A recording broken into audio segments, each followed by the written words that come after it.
The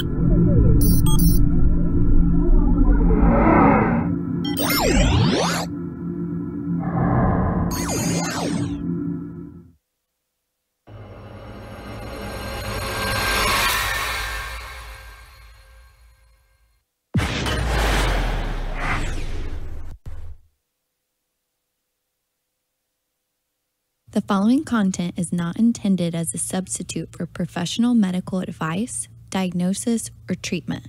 Always seek the advice of your physician or other qualified health provider with any questions you may have regarding a medical condition.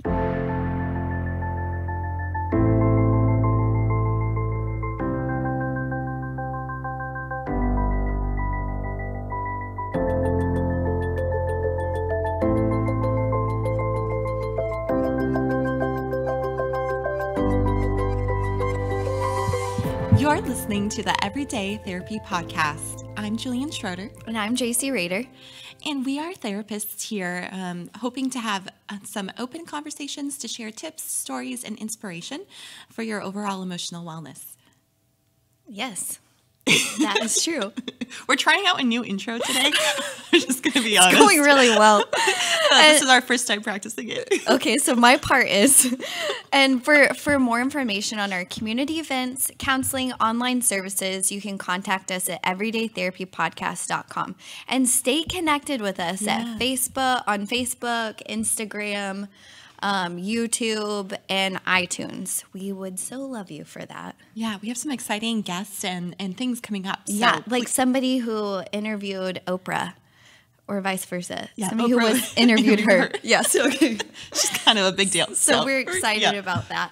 And we have a really special guest today. Yeah, return. Yeah, return guest. It's our first return guest. But before we get into our topic and our guest, let's talk about our sponsor for a minute. So, and Taylor hasn't heard about our sponsor, so we can tell her about it. But they're Therapy Space, therapyspace.org. Yes, that is right. And they are super amazing. So they're office space for mental health professionals. And basically, it's a way to kind of start your practice if you don't want all the responsibility with buying like tissues and toilet paper and coffee and water. They have all the things for you and for your clients. And it's super hip.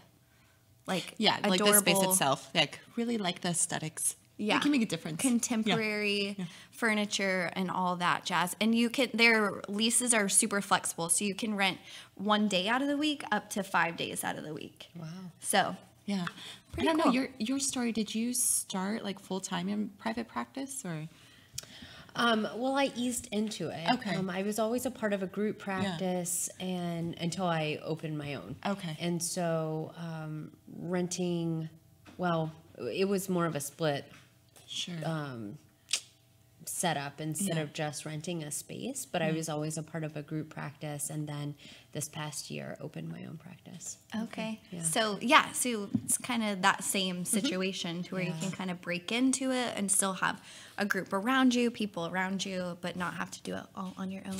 Yes. So, cool. Support is key. We dig Therapy Space. Yeah, thank you. Yeah. But our topic today is about DBT, Dialectical Behavioral Therapy. So we're going to talk about one aspect of it, distress tolerance. And we have Taylor Zebrosky. Love her last name. Hard to say. Yes. But so excited to have you back today. Thank you for having me. This is a topic near and dear to my heart. Been trained in DBT through Behavioral Tech, Marcia Linehan's group, and been running DBT skills group for maybe 3 years now. So a little bit of Wow, that's amazing. Yeah. That's super cool. Yeah, because it's very specialized. Like there's all different types of therapists and trainings that you can do, but to have like that DBT background skills, it's a totally different ballgame. Can you tell us a little bit about like why it was created and just information?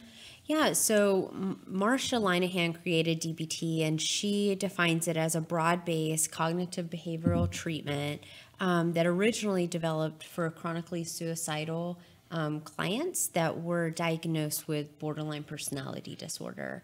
And so she developed this model, which consists of a combination of individual therapy, the group skills process, plus a phone consultation, and the therapist is a part of a consult team. So it's really a collaborative approach where the client is engaged in several different modalities. Yeah. A lot of contact and support, it sounds like. Yes, and rightfully so, because typically the people who really benefit from DBT skills, well, I personally believe everybody benefits from DBT skills. Yes, absolutely. But DBT skills were first really developed for those who are pretty acute, very chronically, suicidal, and a lot of really intense emotions that, you're seeing repeat hospitalizations and people who really just tended to struggle to cope in a non-harmful way. And so when she developed this, the importance of having an individual therapist obviously was kind of key, but then the aspect of the group skills training, that is not therapy. It is very educational, and you're pushing skills, but in a group context where they're also sharing their homework and how they use that throughout the week, with the DBT diary card where they're tracking the intensity of their emotions, and what skills they used to be able to bring the intensity of those emotions down, and really cementing that throughout the week, but also that real-time piece of being able to call the skills instructor, the skills therapist, and say, hey, I've tried 3 different skills in this situation. Yeah. It's not working. Help walk me through what to do next. And so being able to be with the client for this little 5-minute consult on the phone and say, okay, I hear these skills weren't helpful in really helping modulate that emotion. And so let's reevaluate what's going on. And to give you like more support and guidance. Right. It's so interesting because I feel like that this should be like a group skills training course in like high school or college for elementary school. Everyone. Actually, elementary or school. preschool. Actually, let's retract that. Let's start young. Yeah, So and then like build on it. Yeah. Because I'm not trained in DBT, but I love it. I think that it's so helpful, and it gives you some like concrete skills to like lean back on. Like, okay, I'm feeling really overwhelmed. Like maybe I can do some mindfulness or radical acceptance. We can get into some of those skills specifically. But yeah, I just think that it's helpful for everyone to do. And then more specialized is having an individual therapist and a group therapist and somebody on call. Well, and so your phone consult is going to be with your skills group trainer. Okay. And so you still have that relational aspect of like, okay, remember when we were talking about this? This is an example of when you can use this skill. So there's that continuity there. But and that's what you do. Okay. Very cool. Yeah. Some of my clients are also my individual clients who are in my skills group and I do phone consult with, but some aren't. Okay. So for my practice, I don't require that they be in my individual client to be in my group. They can see any individual therapist as long as there's some working knowledge of being able to have the same language around things as well. Yeah. Sure. So why do you find DBT to be helpful? Can I just give in one piece of information I thought was interesting before we get too far into it? Yeah. So we were talking right before the podcast about Selena Gomez and how she is like a big proponent of DBT therapy. And recently she's back in therapy. So she goes to therapy for anxiety and depression specifically. That's what she says. And I love that she's like such a mental health advocate and just really loud and proud about how much therapy's helped her and everything. So she's recently getting back into her DBT work because of Justin Bieber just got married. So that's the reason why. Because it is overwhelming, like seeing an ex who you've loved for so long, Jelena. Come on, Justin and Selena. I can't keep up with this, so thank you. I always ask my teen clients, I'm like, fill me in. What should I know? What's the scoop? Yeah. What was it called? Sipping tea. Have you heard your adolescent saying? Yeah. So we're sipping tea right now, talking gossip. Apparently his lit is out, by the way.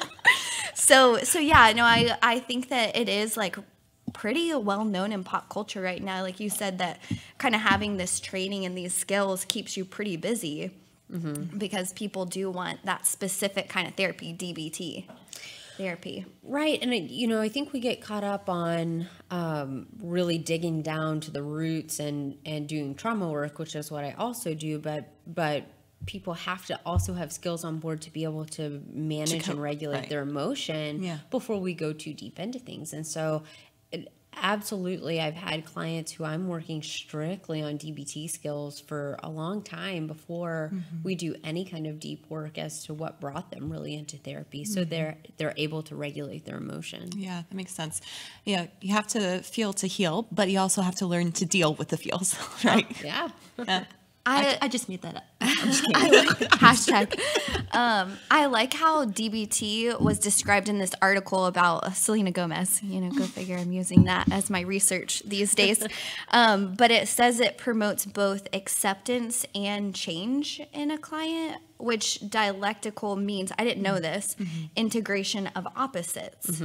So I don't know. I just thought that was interesting. I didn't know the behind the scenes of that. Yeah, and Marcia in her work talks a lot about that. Two seemingly opposite things can both be true, and that we can hold those in the same space. And so it's a lot of being able to recognize that and accept that, and also tolerate, like when we're talking about distress tolerance, to be able to tolerate uncomfortable emotions, because that's the real world. Yeah. We can't eradicate pain and stress and just the different emotions that we feel. We can't eradicate those. And so it's part of being able to grow our ability to tolerate both the pain and discomfort, but also sometimes even the joy and the happiness that that requires vulnerability to be able to grow into the person that we want to be. Yeah, and it's so, we would be robots if we didn't have that pain and like if we had that lack of emotion or just had joy all the time. Like that's, just not realistic. Right. And, I think people also just want to become healthier and more well-rounded, and where the intensity doesn't drive the bus, right? So that they're still in charge and are able to feel and not be a robot, but also where the intensity of the emotion isn't just taking people offline. And so I have a lot of clients who speak to that, like, well, okay, my emotion is valid and I can feel it, but it's so intense that it's just cut me off at my knees, and I need some skills to be able to learn how to reduce that intensity. Yeah. And going back to Julianne's question, what was it, like, why do you think that DBT is so helpful? Yeah, just based on like work with clients, or if you use any skills in your own life. Every day. Because it's effective. Yeah. It's helpful because it's effective and people can immediately see progress. Because it's based in research, and there's been so much research done, not only on the borderline population, but with depression and anxiety, with addiction, with so many different eating disorders, so many different populations, where DBT has been proven to be effective and can create lasting change. I think that's why it's this gold standard of being able to help people cope with intense emotions. Yeah. Now, you may have said this and I may have missed the date, but how long has it been around in terms of like the research and showing its efficacy? Do you know? That would be a question that is in a book somewhere. Oh, that sure. I don't have on me. That's fine. But I would think like maybe like at least 20 years or something. I don't have the answer for that. Yeah. It is a newer form of therapy though, I would say, than like is it? CBT and like any Freudian or Jungian. Oh, sure. Yeah, compared to that. Yeah. Okay, well, I will investigate that for myself. We'll put that in our show notes. But I feel like the new wave of therapy and the research is on like mindfulness and, commitment to action, those types of therapies, which DBT is one of those. Right. So there's 4 components that make up DBT skills, and it's mindfulness, emotion regulation, interpersonal effectiveness, and distress tolerance. And I like to think of it as mindfulness is kind of like the foundation that we build everything else off of. And because and you'll hear as you learn more about DBT a lot of mention of wise mind and non-judgmentalness. I love that. I use it a lot. Yes, principles like that are very much core pieces of the mindfulness module that really are interwoven throughout all of the skills. Yeah. Right. Yeah. Could you explain the wise mind a little bit? So wise mind, if you think of kind of like the Venn diagram of 2 circles that overlap, the idea behind it is we have one state of mind that's our reasonable mind or rational mind, very fact-oriented. I like to think of this side as kind of you're more engineers, like very rational, not a whole lot of relational piece over here. And then the other side of the sphere is the emotion mind. And so when in emotion mind, it's very mood driven, very kind of impulsive and hot. And the idea is to bring them together, and where they overlap is wise mind. And so the synthesis of both rational mind or reasonable mind and emotion mind, and the ability to hold both and to not let one be the driving force of your behavior. And to kind of be an observer of the two that we all have. Sure. And, oftentimes, most people I have in my skills groups tend to be driven by emotion mind. They're very much more mood dependent and Yes, we are. Ask me how my last month has been.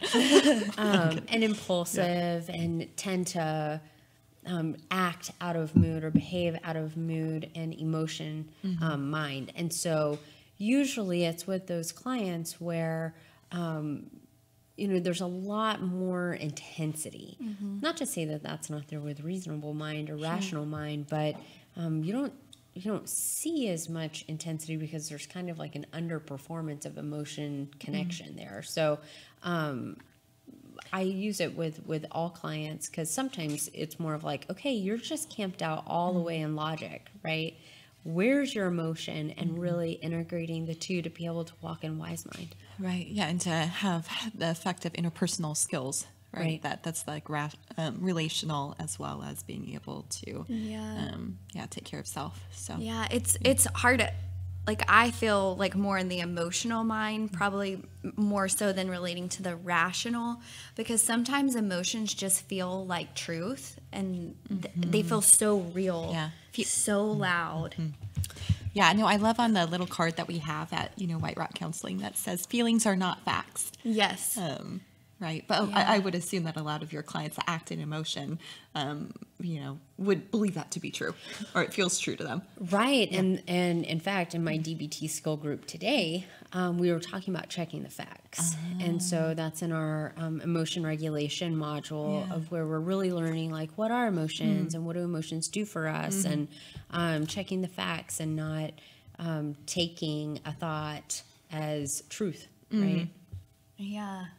So we have that mindfulness piece, which mindfulness for DBT, I would assume it's like the same as like our mindfulness in yoga, like a non-judgmental kind of observer perspective. Right. So I flipped right to wise mind. So this is kind of the idea of what wise mind looks like. Yeah.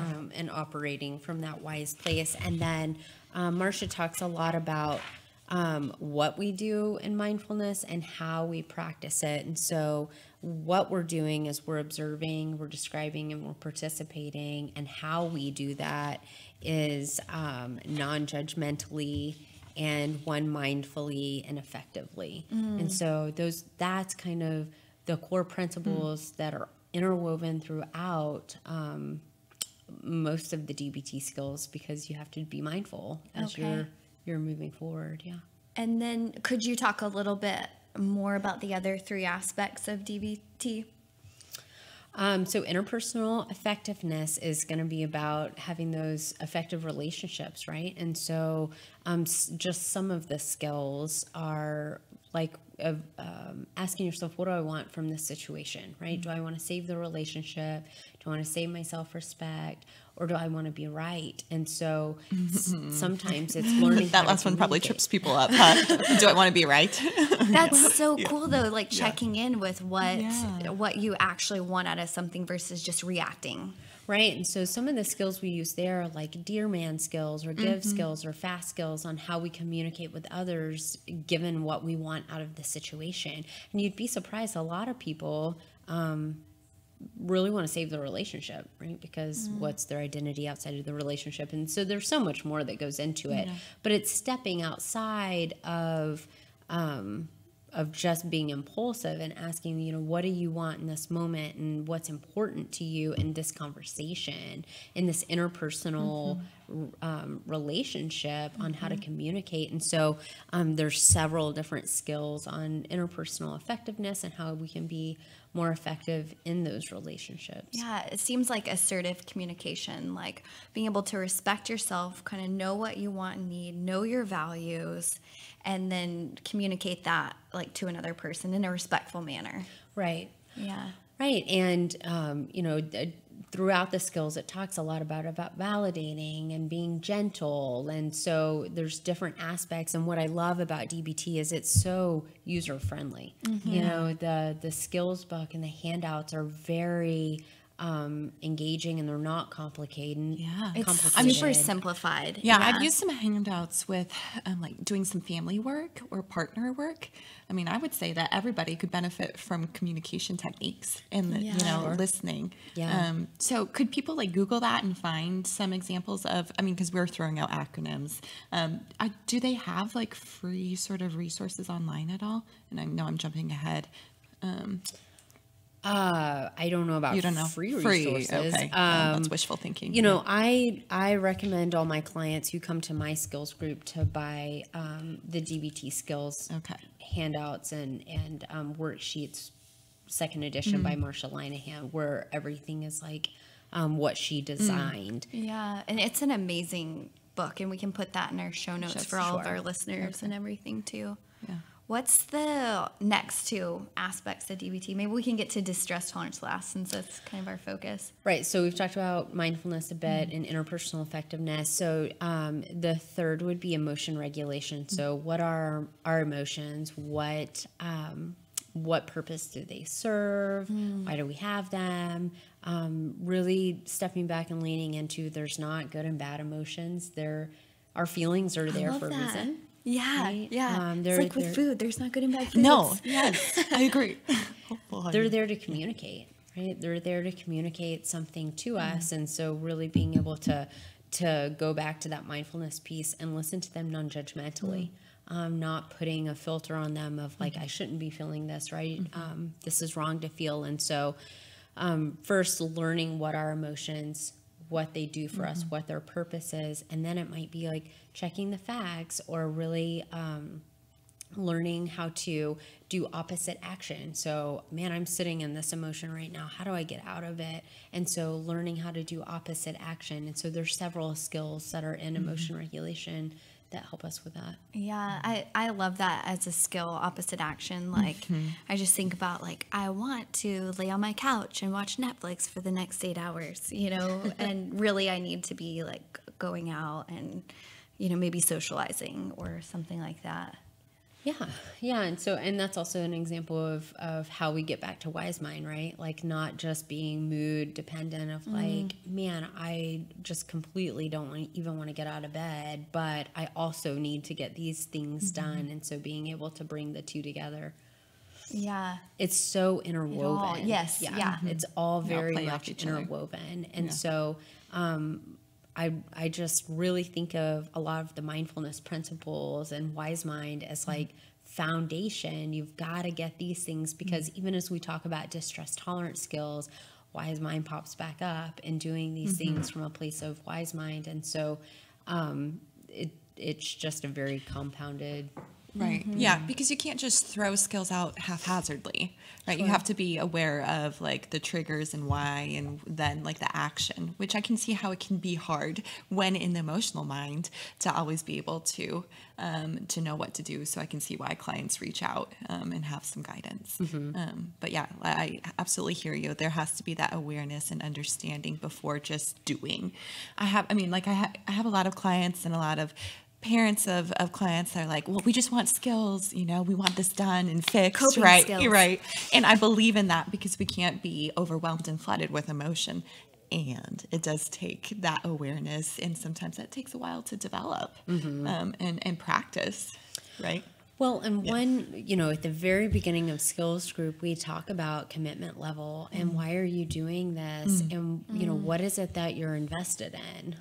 What is it that you want to change? And really connecting with the person on a human level of what's causing you problems, what's not working, and what do you want to look differently? And so going to that investment place of seeing, okay, well, how much are you invested? And then once really being able to understand, okay, these things aren't working well for me. Like when I'm spouting off at the hip and causing all these problems in my relationship, that's not bringing me a lot of joy and fulfillment in my life. And so I want those things to change and to be able to be more reflective or engaged or mindful. And so really being able to kind of reel the client in and understand what's your goal for learning these, because it can be, a lot of people do come in and they just want relief. But it's more than that. I mean, these are really helpful. Buy-in, right? Yeah, and knowing your own buy-in of why it is important to you. Yeah. Kind of going back to that. When we were first talking about doing this episode on DBT, we were trying to figure out, like, it's so complex and there's so much to it, like, what's most important to talk about. And that was, you said, well, the most helpful piece for people can be the distress tolerance, or the thing that's like aha moment for people. Why? What is distress tolerance, and why is it so? Well, so distress tolerance really are the skills to learn how to accept and find meaning for and tolerate distress.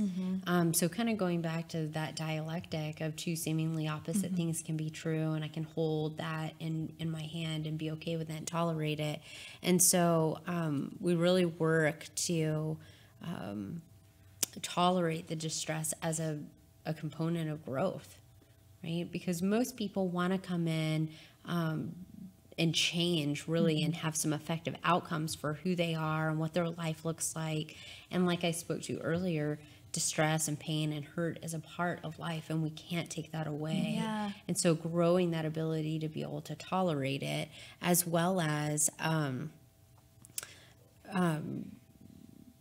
create a sense of like, I can do this, and that self-esteem, like as people's window of tolerance grows, typically their belief in themselves that they can do this changes. Yeah, no, and that's so important. And I think for you, specializing in anxiety, I was just thinking how of that builds on that for those that are so hopeless in their depression. There has to be some like hope instilled and action to continue the buy-in to do stuff, right? Well, and with anxiety, it's normally teaching people how to tolerate the anxiety more so than it is like, let's eradicate it. Yeah. Right. Like first we have to tolerate it and sit in it and know that it's not going to kill you, because it feels like it will, sometimes. So that's a beautiful description. I love the window of tolerance. Right. And so Making it bigger, making your window a little bit bigger. when we have two components of distress tolerance skills, we have crisis survival skills and reality acceptance skills. Okay. And so crisis survival skills are really what you use. Sounds so serious. And it is, for people who are suicidal. Right. Right. So we use crisis survival skills for short-term solutions to really painful situations. Your goal here is just not to make the situation worse, right? And Not have that reactive or come from that reactive place. right, not to be blow up. impulsive, Yeah. not to cut or to act out or to use or whatever it might be. That's really that impulsive behavior that has kept someone stuck in that level of sickness or acuity. So we have 6 crisis survival skills and distress tolerance, and again, that goal is just to simply not make the situation worse. Oftentimes I have clients who are like, well, did I do it right? I don't think I did it right because I'm still feeling this. Yeah. Right. And they're looking for like a relief from a feeling. But when you're in that crisis or that really painful situation, the goal of these skills is just not to make it worse. I love that. And I love that you keep saying it because it takes this pressure off of like, it's not to make the situation better, but it's just like maybe to like find the steadiness and not like make it worse. Yeah. Well, I think, reality is because we do hit like crisis moments, and sometimes the most effective thing that we can do is just it's a reachable goal though. Right? Yeah. Now, and I'm curious how do your clients define what's crisis for them?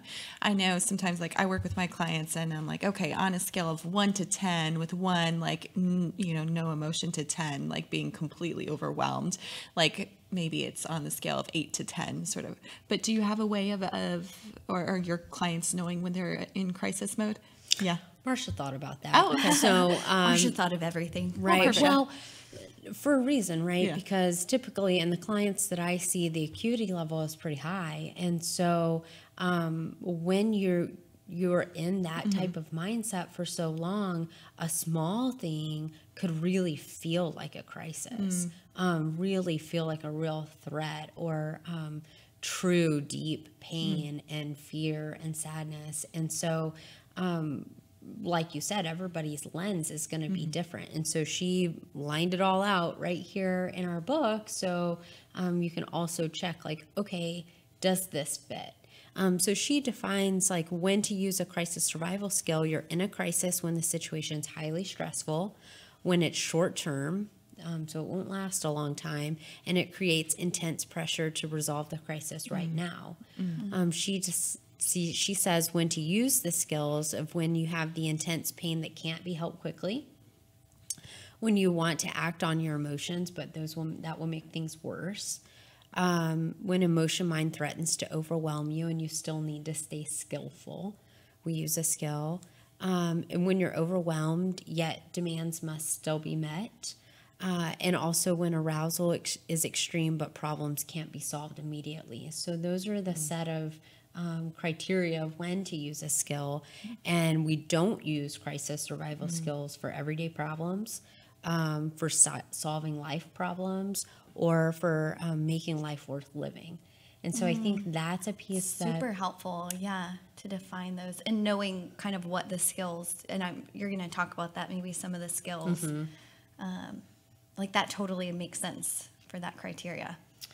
Right. And so, oftentimes people just want to feel better and feel better right away. Like you were saying, some of your parents who have kiddos that come and see you, they're like, give them skills and help them be better. And so it's helpful to know, all right, this is when I use this type of skill versus that type of skill, and have criteria around that.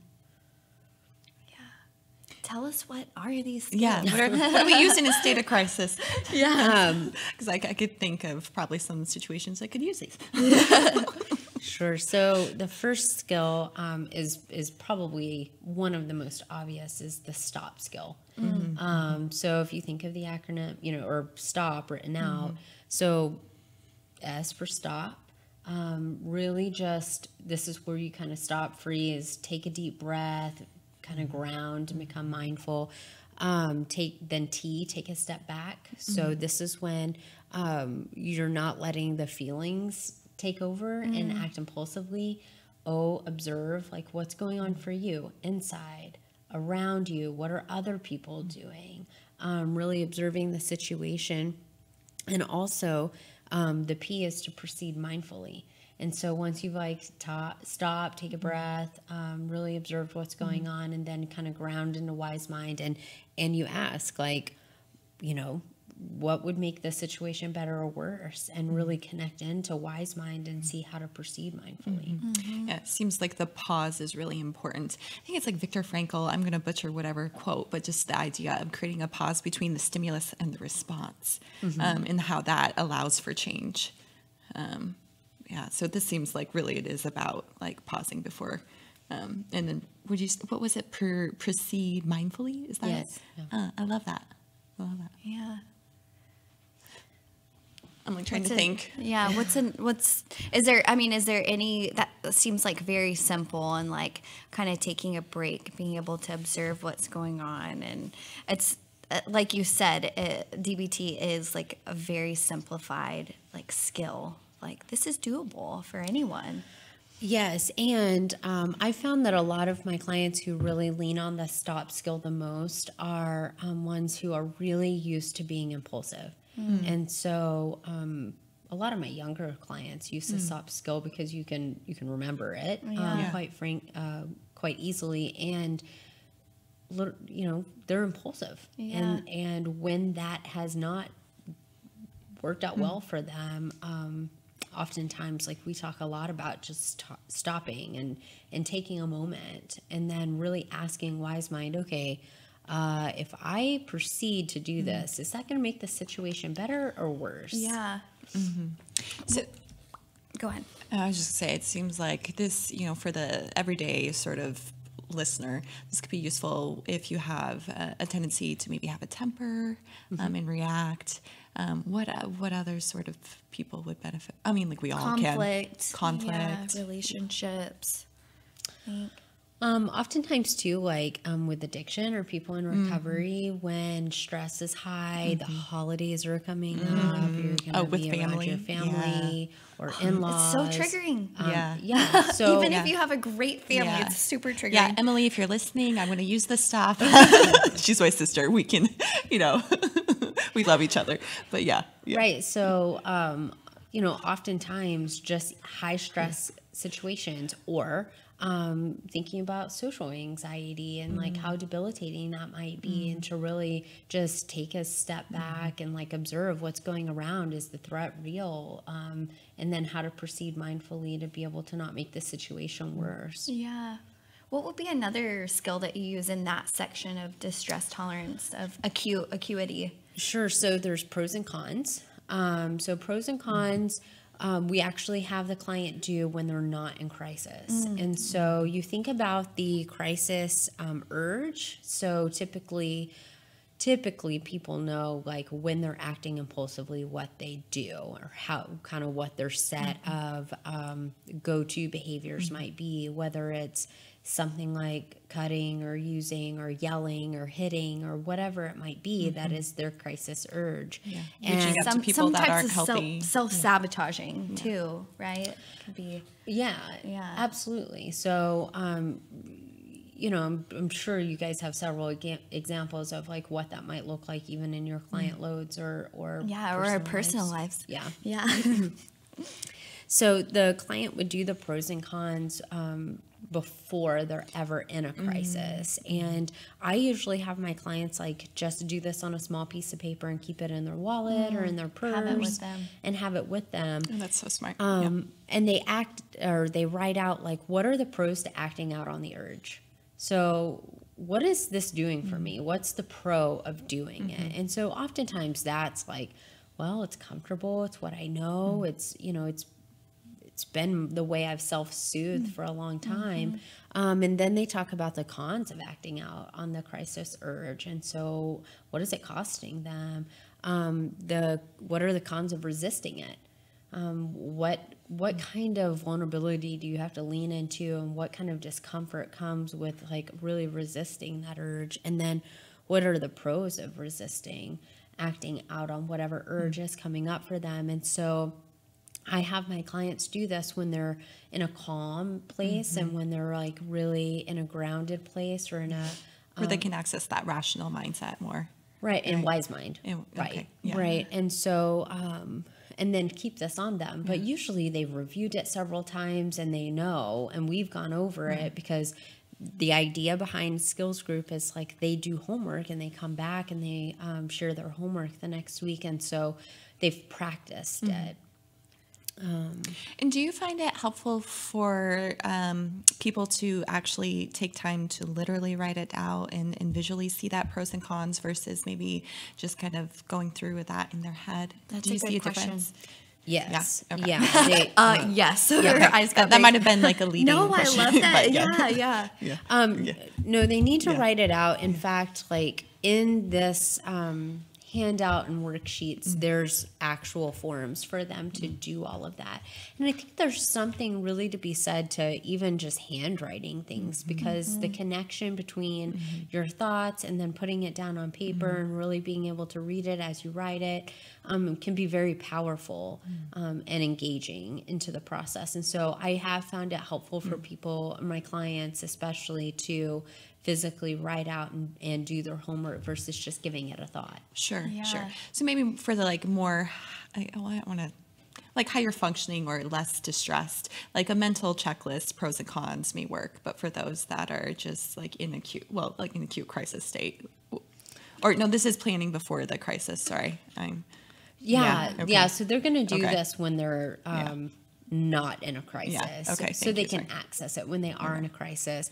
But even for those who maybe not, I feel like everyone, like even I do that. I'm just thinking about like one of the things that like fits for me for this would be like in relationships. I feel like I'm more of a sensitive person. You know this about me, Julianne. But in relationships, I feel like whenever I get my feelings hurt, I want to pull away and kind of like be guarded and cold and reserved. And so I've done this unintentionally, not knowing it was DBT, but kind of a pros and cons of like what would be like the best, you know, for me. And it's not pulling away. And this is why, like, I'm hurting the relationship. And what is the pro of me like leaning in? Is that an example? Yeah. Right. Because in that situation, it's to not make the situation worse. And I hear you saying that if you pulled away, you're damaging the relationship, or at least the ability to communicate in that relationship. And so I imagine that when you're doing that, it's because you're in intense pain or fear. Yes, it feels like very loud and strong. Right. And so absolutely, you've been doing that in some way, shape, or form. But when in doubt, write it out. Yeah, when in doubt, write it out. Well, and I think there is, I'm a journaler, so I love writing, and I can just feel how like therapeutic it is for me to like physically write it out versus like typing it in my notes on my phone or something like that as well. Well, I want to make sure we get to my favorite topic, and you know which one that is, don't you? I'm going to guess radical acceptance. Yes. I'll fly through these next four of crisis survival because I think there's a lot of value in them. But the tip skill is really tipping our chemistry. So this is really changing our body chemistry to be able to change our mood. And so there's important. A lot of power in that skill. And then we have... well, how do you do that? Well, there's several ways. Okay. Well, not several. Give just like 3. a little overview. So the first one, it spells out TIPP, T-I-P-P, tipping the temperature. And so maybe putting cold water on your face or dipping your face in cold water. But obviously if like there's any medical condition that would impact the individual, you need to screen for because dunking your head in cold water tapping into the nervous system a little bit and trying to physiologically change the body. We're wanting to go from sympathetic nervous system to parasympathetic, the rest and digest, and really coming out of that fight, flight, or freeze. And so putting cold water on your face or your forehead can help with that. Or I just think about breath too. Like deep breathing causes the nervous system to calm a little bit. And so I is for intense exercise. And so that's getting a lot of the nervous energy out, maybe going for a run or a brisk walk, but then going into the P, which is our paced breathing, is what you were talking about, of really connecting with the breath. And then the other P is our paired body muscle relaxation. And so really integrating our body chemistry and how it impacts our emotions as well, because there's a big, they're interwoven Yes, very much. the mind-body connection. Yeah, no, I love this. And one of my favorites I think anybody can do anywhere and that I've done for myself is taking like your pinkies or your toes and like one at a time breathing in, pressing down like the finger or the toe, breathing out, and then just going inward through like the digits. And that's something that I think is super easy to do anywhere because you might not always be able to like go on a brisk walk or whatever, but just to pair that and some simple like of the progressive muscle relaxation. Right. And the one beauty for the TIPP skill is oftentimes like this is when you're so escalated or you're in such intense emotion. You're flooded with emotion. Right. Yeah. And so there's not frontal lobe is like not on board, right? I mean, you're just totally activated. And so it's helpful that we're just working with body chemistry. We're not like sitting here and thinking, okay, what's the pros and cons of this and that? And so this is a skill that oftentimes can be really helpful for those who are struggling with really intense emotions and need that quick shift out of it. Yeah. And even, sometimes like if you're not able to dunk your head in cold water, open the freezer, and just notice the difference, what you're feeling before and once you stick your head in the freezer for a second. And that sounds really funny, but it does work. Might make you laugh too. I mean, I think about like people at work that get riled up like, oh, I just need some fresh air. Right. Go outside at school. I mean, it works. It does work. So the last 3 of our crisis survival skills are distracting with wise mind accepts, self-soothing using the 5 senses, and then improving the moment using the word improve, which all spells out like imagery and relaxing and meaning and different things. And so she has really crafted a beautiful handout of how we do these things. And so how can we distract ourselves using wise mind to be able to take the intensity out of the moment so we're not making the situation worse? Or how do we self-soothe using our senses so there's this grounding and mindful technique and we're not making the situation worse, and the same with improving the moment. Yeah. And I hear so many clients who are like, oh, I just distracted myself and I probably shouldn't have done that or whatnot. But I try and tell them, and I think based on what you said earlier of what's like your criteria you're basing it on, like sometimes that's the best thing you can do is distract yourself. And I love her distractions list that she has. It's very like it's very simple. It's watching funny TV shows or drawing or talking to a friend. Right. And it depends on what's working in the moment, right? And so I tell my clients, try a lot of things out. I mean, there's 6 of these crisis survival skills for a reason, and some of them are quite extensive with a lot of different options. I mean, I'm just kind of showing you guys. I mean, that's quite a bit of option. Yes. And so and there's room to kind of create your own. But the reason that is because in one situation, one thing might work, and then the next time you try that, there's no relief, or you're still having that's that such urge. A good point. And so I try something different. Right. I tell clients, okay, great. Distraction didn't work for you in this situation. Keep going. Yeah. Like go down your list of 152 things. Right. And this is why we practice skills. And why we teach so many different skills, and why the book is as thick as it is because all of our emotions and all the situations and the intensity behind things are different. And if everything was the same, then maybe one skill would work. But it's not realistic. Right. Right. Yeah. Speaking of realism, let's get to radical acceptance. Yeah. Yeah. So the second piece of distress tolerance, one's the acuity. And then what did you say that second piece is? Right. So the first set is crisis survival skills. Okay. And then the second set is reality acceptance skills, which one of the reality acceptance skills is radical acceptance. It changed my life. It's so important to me, just mentality wise. So I'm wondering if you want to share how that's changed your life. Yeah, for sure. Now I share it to people, and I copy and paste something that she wrote, and it doesn't seem to sink in as much, because you really have to integrate it as a mindset, I feel like. And so, yeah, I feel like that's what I did of this not trying to force or change anything, but really accepting kind of the present moment, whatever situation you're in, and not complaining about it, not trying to make it different, but here we are. And that just like took such a load off my shoulders, and it was like, okay, like, yeah, I don't have to do anything really. Yeah, this skill is probably the one I get the most pushback from. Sure. Oh, I can see that. Yeah.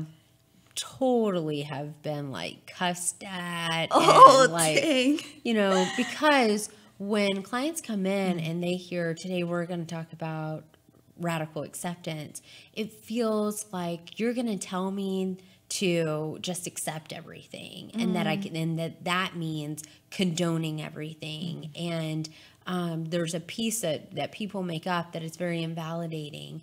And that's not true. Just because we're practicing radical acceptance doesn't mean that we're not for change and that we're condoning the situation.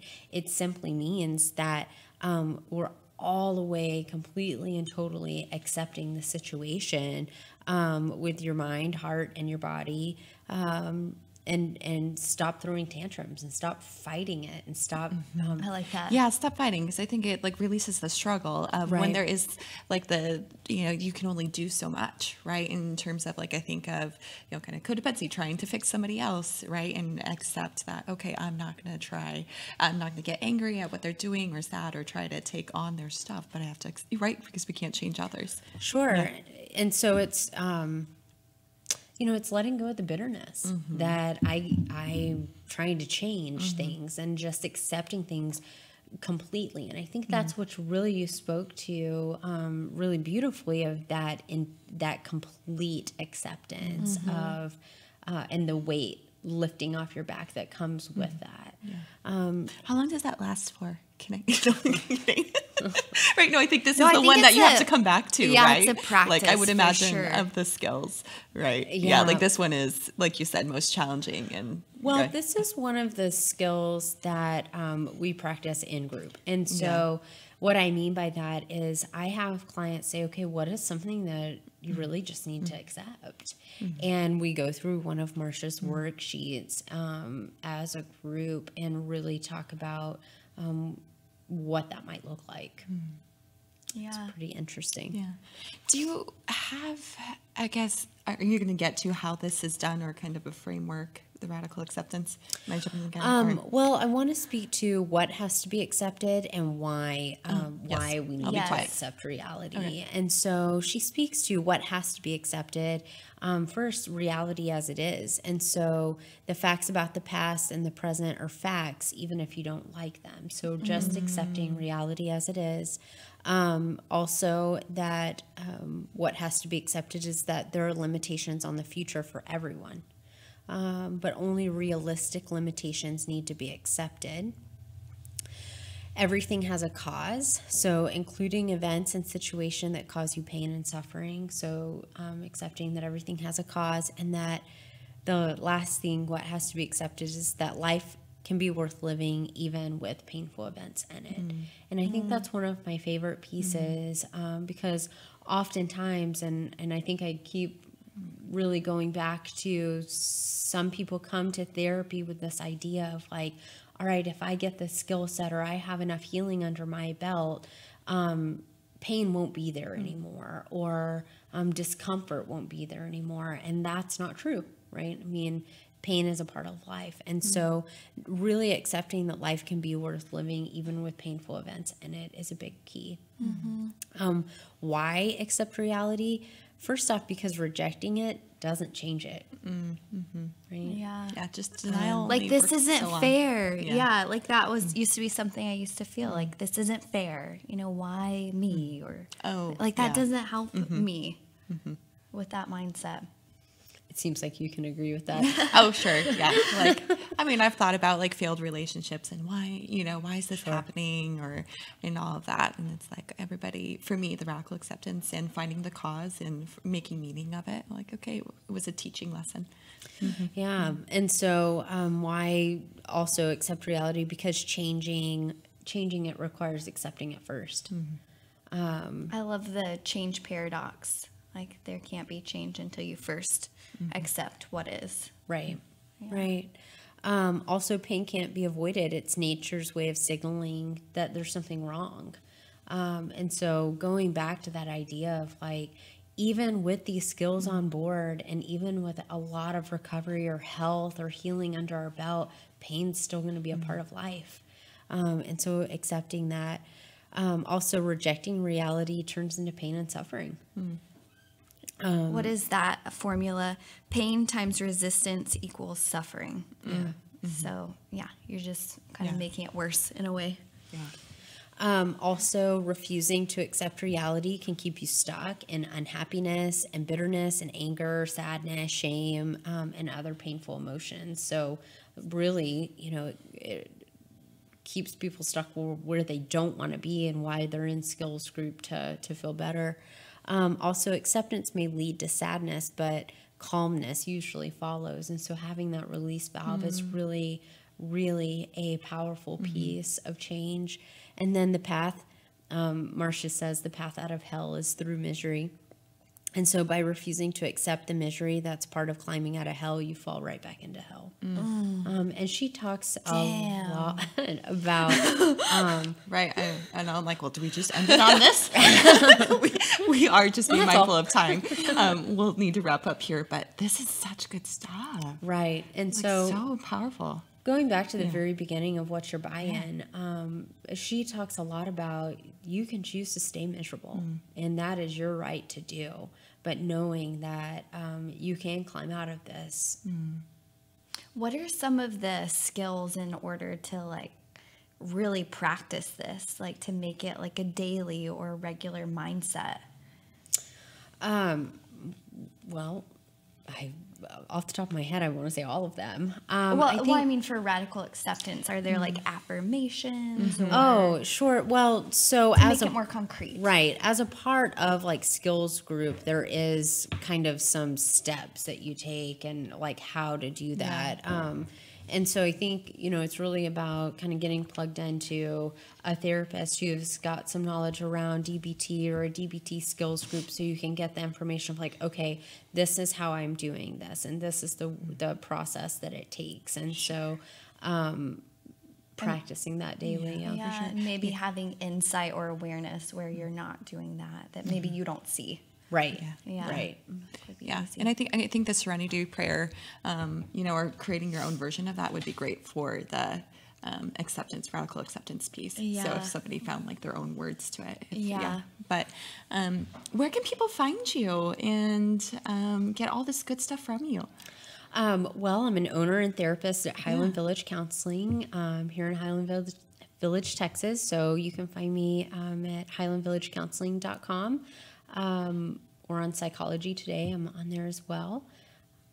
Yeah, and I will say, just for our listeners, after our first podcast with you, you already know this, but for our listeners, that you did Recovering the Authentic Self and talked kind of about that training that you do and everything. So I signed up for that, and I'm doing that in January. So I'm so excited and really believe in what you're doing at Highland Village Counseling.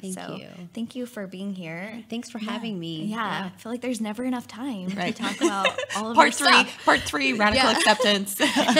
Here we go. Yes.